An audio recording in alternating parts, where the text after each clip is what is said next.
દુર્યોધન, રાવણ અને કંસ આ ત્રણેયનો ઘમંડ જમા થાય એવો ઘમંડ ભાજપના નેતાઓ ઉપર સવાર છે અને સત્તા સંપત્તિના આ ઘમંડ અને અહંકારના કારણે જ પુરુષોત્તમ રૂપાલા જેવા માણસો સમગ્ર ગુજરાત અને દેશની સ્ત્રીઓ વિશે અત્યંત નિમ્ન કક્ષાના શબ્દોનો પ્રયોગ કરી રહ્યા છે।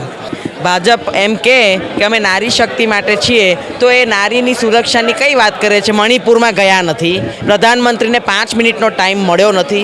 મણિપુરની બહેનોની આવી પરિસ્થિતિ જોઈને અને એમની જોડે જે વાયલન્સ થયું એક શબ્દ બોલ્યા નથી। નરેન્દ્ર મોદીની, અમિત શાહની મંદિર મસ્જિદ, હિન્દુ મુસ્લિમ, ભારત પાકિસ્તાનવાળી કોઈ વાતમાં આવવાનું નથી। અને આ પેટ્રોલ 100નો આંકડો કેમ વટાઈ ગયું? ખાલી પડેલા સરકારી પદોમાં ભરતી કેમ થતી નથી? કેમ ખેડૂતોને ટેકાના ભાવ મળતા નથી? કેમ દલિતોને, મહિલાઓને, આદિવાસીઓને આત્મસન્માન મળતું નથી? આ પર ગુજરાતની અને દેશની ચૂંટણી લડાવવાની છે અને આ જ મુદ્દા પર ગુજરાત અને દેશની ચૂંટણી લડાય તો આવનારા દિવસોમાં આરએસએસ અને ભાજપના પણ સુપડા સાફ થશે। એ દેશના યુનિયન હોમ મિનિસ્ટર હોય અને એમણે મત માગવા માટે રેલી કરવી પડે એ બતાવે છે કે એમણે કેવું કાર્ય કર્યું છે દેશભરમાં। આ તો એક રાજ્ય છે અને રાજ્યમાં બી એક લોકસભાની સીટ છે, એમાં પણ એમણે આવીને રેલી કરવી પડે એ ઘણું બધું કહી જાય છે। એ લોકો કહેતા હતા કે આएगा તો મોદી ही, અમારું કેવું છે જાएगा તો મોદી भी।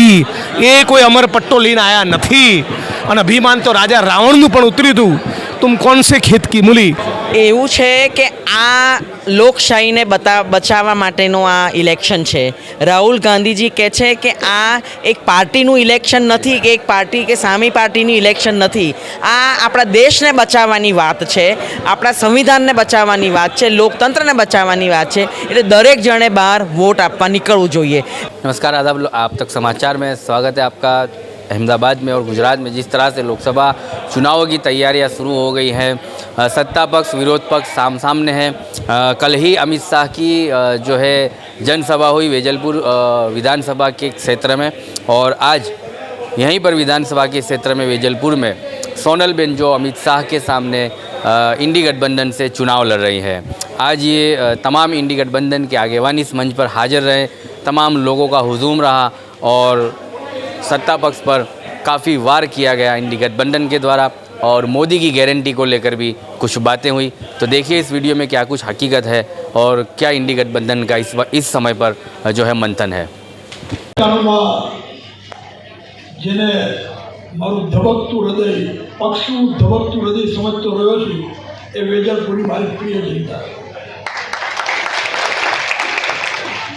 કોઈક શાયરે બહુ સારી વાત કરી कि कुआं भी जिसने देखा न था, कुआं भी जिसने देखा न था उसे दरियों की सल्तनत दे दी गई। कुआं भी जिसने देखा न था उसे दरियों की सल्तनत दे दी गई। पाँव वालों को बेड़िया, पाँव वालों को बेड़िया, लंगड़ों को रफ्तार दे दी गई।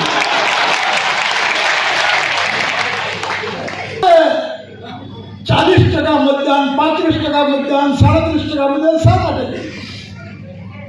એ લોકો તમારા રસ્તા ઉપર કાયદાઓના ઉલ્લંઘન કરે છે, એ તમારા પરિવારના ઉપર મન ફાવે મોજ બને છે, મોંઘવારીની અંદર તમને પીસી નાખે છે, બેકારીમાં યુવાન ગરબાનો ન થાય છે, શિક્ષણની ફી વગર તમારું જીવન બેહાલ કરે છે। અને આપણે મત આપવાનો હોય ત્યારે વિચારીએ કે શું કામ જવું, શા માટે જવું, કોને મત આપવો? અમિત શાહ હરાવો છે એવા અમિત શાહ બહુ જોઈ છે, બહુ હાથ છે, સમાજી છે। આ તો હું એ ઇતિહાસ પર વાતો નથી કરી। અમિત શાહ કો क्या बात है, આ છોટોની હું વાતો નથી, क्या बात है। આ છોટોનો જેટલું હોય પોતાનું કોઈ ગયે જો તમારો સાથ અને સહકાર રહેશે, જો તમે 60% મતદાન નોંધો લઈ જશો તો મને વિશ્વાસ છે कि कांग्रेस पक्ष તેમના ઉમેદવાર સોનલ પટેલને વિજય બનાવવા સૌથી મોટું કામ તમારું હશે। ऐसे वैसे हो गए,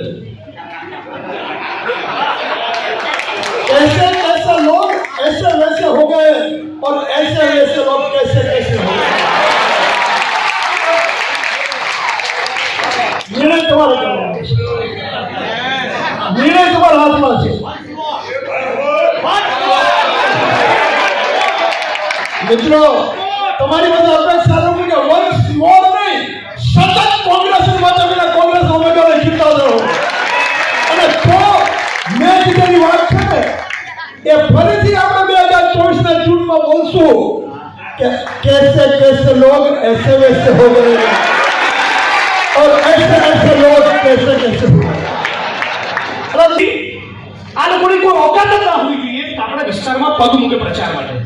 એકચ્યુઅલીમાં એટલો ગંદો એનો ઇતિહાસ રહ્યો છે.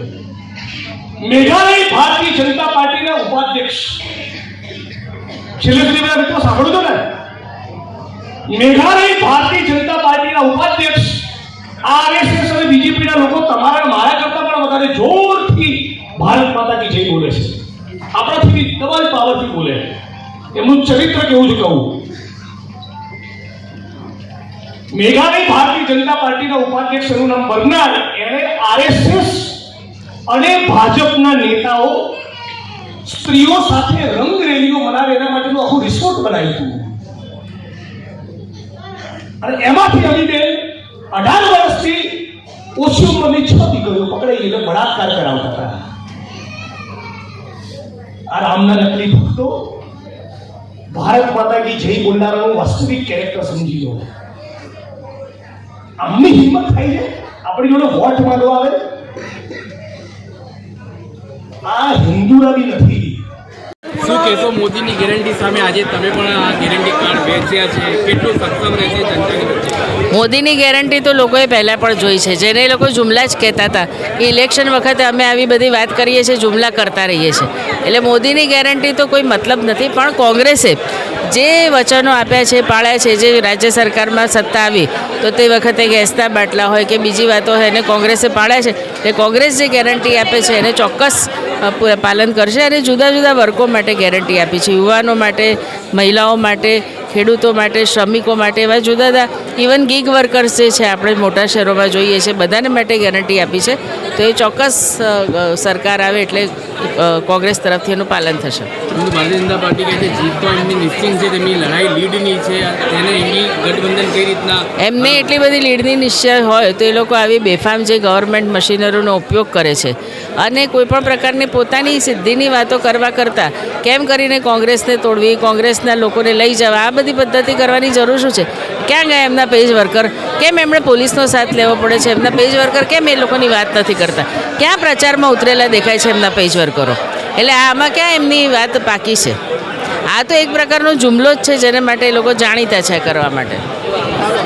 દુર્યોધન, રાવણ અને કંસ આ ત્રણેયનો ઘમંડ જમા થાય એવો ઘમંડ ભાજપના નેતાઓ ઉપર સવાર છે. અને સત્તા સંપત્તિના આ ઘમંડ અને અહંકારના કારણે જ પુરુષોત્તમ રૂપાલા જેવા માણસો સમગ્ર ગુજરાત અને દેશની સ્ત્રીઓ વિશે અત્યંત નિમ્ન કક્ષાના શબ્દોનો પ્રયોગ કરી રહ્યા છે.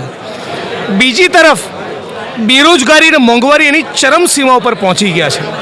એટલે ગુજરાતની દેશની જનતા સમજી ચૂકી છે કે હવે નરેન્દ્ર મોદીની, અમિત શાહની મંદિર મસ્જિદ, હિન્દુ મુસ્લિમ, ભારત પાકિસ્તાનવાળી કોઈ વાતમાં આવવાનું નથી.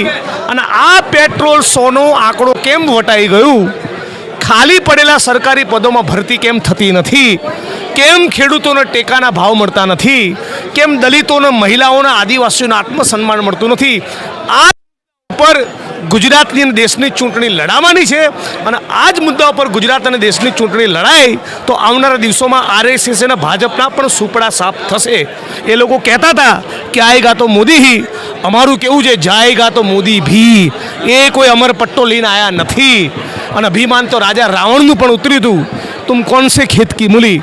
આજે આ વિસ્તારની અંદર સોનલબેન પટેલ એ પૂરેપૂરી તાકાતથી લડી રહ્યા છે. ત્યારે વેજલપુરની આ સભામાંથી સર્વ સમાજના લોકોનો એક જ સૂર છે કે સોનલબેન તુમ આગે બઢો, હમ તુમારે સાથ હે. સોનલબેનનો ગુલાલ ઉડે એના માટે ઇન્ડિયા અલાયન્સ, કોંગ્રેસ પાર્ટી અને અમે બધા શક્ય તમામ પ્રયત્નો કરવાના છીએ. અમિત શાહે જે ભાષાનો પ્રયોગ કરવો હોય કરે, એમને મુબારક. જો પહેલાં તો યુપીએની સરકારે મહિલા સુરક્ષા માટે જેટલા કાયદા અને કાનૂન લાવ્યા જેના લીધે મહિલા સશક્તિકરણ થયું અને ઘરેલું હિંસા માટે પણ થયું, બહાર પબ્લિક સ્પેસ માટે પણ થયું અને કાર્યસ્થળ ઉપર પણ જાતીય સતામણી ન થાય મહિલાની એના માટે. અને ઘણી બધી નિર્ભયા કાંડ પછી ક્રિમિનલ લો એમેન્ડમેન્ટ આવ્યા કે મહિલાને સુરક્ષા અને સેફટી મળી રહે. પણ એનસીઆરબીનો રેકોર્ડ એવું કહે છે કે અમદાવાદમાં ને ગુજરાતમાં કેટલા દિવસે કેટલા એફઆઈઆર થાય છે અને એની કોઈ વિગત બહાર આવતી નથી. તે છતાં જ્યારે ભાજપ એમ કે અમે નારી શક્તિ માટે છીએ તો એ નારીની સુરક્ષાની કઈ વાત કરે છે? મણિપુરમાં ગયા નથી, પ્રધાનમંત્રીને 5 મિનિટનો ટાઈમ મળ્યો નથી. મણિપુરની બહેનોની આવી પરિસ્થિતિ જોઈને અને એમની જોડે જે વાયલન્સ થયું એક શબ્દ બોલ્યા નથી. આપણી નેશનલ જે પ્લેયર્સ હતી, જે આપણા નામ રોશન કર્યું દુનિયાભરમાં, એ લોકો 100 દિવસ ત્યાં દિલ્હીમાં બેઠા ને એમની જોડે જે જાતીય સતામણી હતી એના માટે એમને ન્યાય જોઈતો હતો તો એક પણ વાર એમને કર્યો નથી. મદદ બી નથી કરી, નથી પૂછ્યું એમણે. આ એમની સંવેદનશીલતા બતાવે છે કે બિલકુલ સંવેદનહીન છે. તે છતાં નારી શક્તિની વાત કરે છે. એટલે મારે કહેવું પડે છે કે તમે નારી શક્તિની વાત કરો છો પણ એ પોકળ ને પોકળ વાતો છે. તમે નારી શક્તિને કે નારીને કે મહિલાને સશક્ત કરવા માટે કે એને સુરક્ષા આપવા માટે કોઈ ઠોસ પગલાં લીધા નથી. જો પહેલી વાત કે દેશના યુનિયન હોમ મિનિસ્ટર હોય અને એમણે મત માગવા માટે રેલી કરવી પડે એ બતાવે છે કે એમણે કેવું કાર્ય કર્યું છે દેશભરમાં. આ તો એક રાજ્ય છે અને રાજ્યમાં બી એક લોકસભાની સીટ છે, એમાં પણ એમણે આવીને રેલી કરવી પડે એ ઘણું બધું કહી જાય છે. બીજું કે ભાષાની વાત કરીએ તો તમે જોઈ રહ્યા છો કે કયો ભાષા પ્રયોગ પ્રધાનમંત્રી પણ કરે છે અને હોમ મિનિસ્ટર પણ કરે છે. આવી ભાષા એક મંજાયેલા રાજનેતા હોય તો ન હોય અને એટલા માટે એમની ભાષાના પ્રયોગ ઉપર મારે કોઈ કમેન્ટ કરવી નથી. વેજલપુરની જનતાને શું કહેશો અમારા માધ્યમથી? ઇલેક્શનના દિવસે ગરમીનો ખૂબ પ્રકોપ છે અને એ લોકો નીકળે વહેલી છે. એવું છે કે આ લોકશાહીને બચાવવા માટેનું આ ઇલેક્શન છે. રાહુલ ગાંધીજી કહે છે કે આ એક પાર્ટીનું ઇલેક્શન નથી કે એક પાર્ટી કે સામી પાર્ટીનું ઇલેક્શન નથી. આ આપણા દેશને બચાવવાની વાત છે, આપણા સંવિધાનને બચાવવાની વાત છે, લોકતંત્રને બચાવવાની વાત છે. એટલે દરેક જણે બહાર વોટ આપવા નીકળવું જોઈએ. આ વિધાનસભાનું ઇલેક્શન નથી, આ લોકસભાનું ઇલેક્શન છે. આમાં 7 વિધાનસભાઓ ગાંધીનગર લોકસભામાં આવે છે અને બીજી 6 વિધાનસભા કરતાં વેજલપુર વિધાનસભા કંઈક અલગ છે. આમાં માઇનોરિટી અને હિન્દુઓના વોટ બધાના સારી એવી સંખ્યામાં છે. એટલે કાયમ વેજલપુરમાંથી કોંગ્રેસને વોટ વધારે મળે છે અને આવનારી લોકસભામાં બી ઇન્ડિયા ગઠબંધન છે, આપના સાથી મિત્રો છે, એ પણ સોનલબેન પટેલને મદદ કરી રહ્યા છે અને વધુમાં વધુ મત સોનલબેનને મળે એવી એમને ખાતરી આપીએ છીએ અમે. અને વેજલપુર વિધાનસભામાંથી વધુમાં વધુ મત મળશે એવો અમને ભરોસો છે. આજના દિવસોમાં જે મતદારોએ તમને વોટ આપ્યા તેમનો કઈ રીતના આભાર વ્યક્ત કરશો અને લોકસભા માટે કેવી અપીલ કરશો? હું વેજલપુર વિધાનસભા આ વખતે પહેલી વાર લડ્યો અને હું દરેક વિસ્તારમાં ગયો છું. લોકો ખૂબ ઉત્સાહથી મને ખૂબ વોટ આપ્યા છે, એમનો હું ખૂબ આભાર માનું છું. અને આવનારી આ લોકસભાની ઇલેક્શનમાં એ સોનલબેનને જેમ મને પણ પ્રેમ આપ્યો, એમના આશીર્વાદ આપ્યા, એમ સોનલબેનને પણ એ આપે એવી આશા રાખું છું.